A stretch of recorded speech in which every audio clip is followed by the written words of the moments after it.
Hey guys, it's Brandon Miniman from PocketNow.com.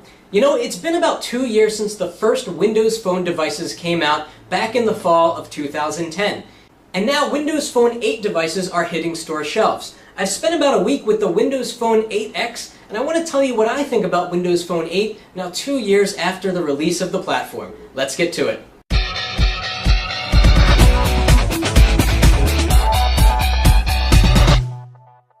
First and foremost, Windows Phone 8 finally supports high-resolution displays, and it's great to see Windows Phone in high resolution.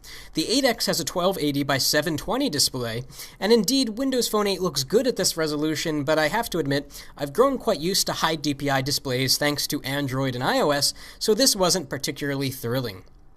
For Windows Phone 8, I was most excited to mess around with live tile sizes. One of my biggest frustrations with previous versions of Windows Phone was that the user wasn't given any choice on how large or small various tiles were.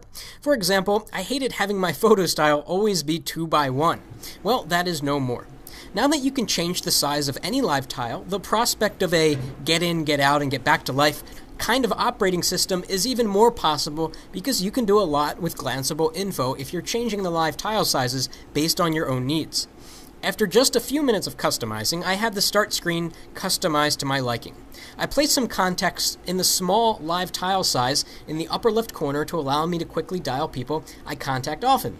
I added a medium-sized tile for my calendar so that I could quickly see my next appointment. I placed 4 internet shortcuts, again in the small tile size to conserve space, in the middle of the display. Then using the large live tile size, I placed my email inbox a little bit further down, granting me a view of my newest message. I went on to configure my start screen to fit my needs. Things were going well.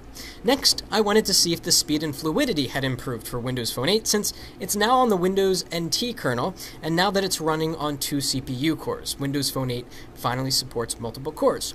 Bouncing around between apps, flipping through screens, and browsing the web, Windows Phone 8 felt fast, but not noticeably faster than previous versions. Perhaps this is a testament to how well-tuned Windows Phone is and how well it has been tuned for speed and fluidity. The next thing I wanted to check was the app situation. Had it improved? So I jumped into the App Store to search for some favorites. Facebook and Twitter were there, both with live tiles. I noticed that now in the Windows Phone App Store, now just called Store, app listings tell you if there is a live tile associated with the app. Neat. So I proceeded to download the Weather Channel, Facebook and Twitter, all of which have live tiles and variable tile sizes. Interestingly, some apps can take on all 3 live tile sizes and some just 2. Then I installed the YouTube app, and I was tremendously disappointed to see that the app was merely a link to m.youtube.com. Fail.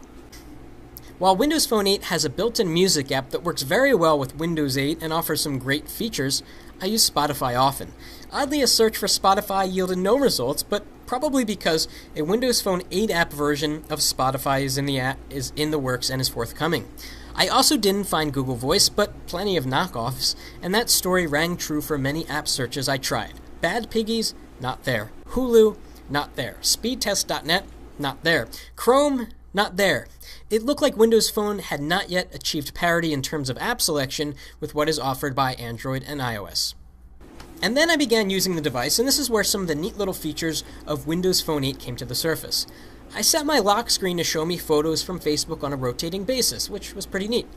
I installed a camera lens app called CamWow, which applied some amazing real-time effects to the camera.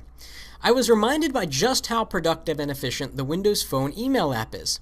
And I felt confident that Windows Phone would never crash or lag, and then it would quickly respond to all of my inputs, and it did.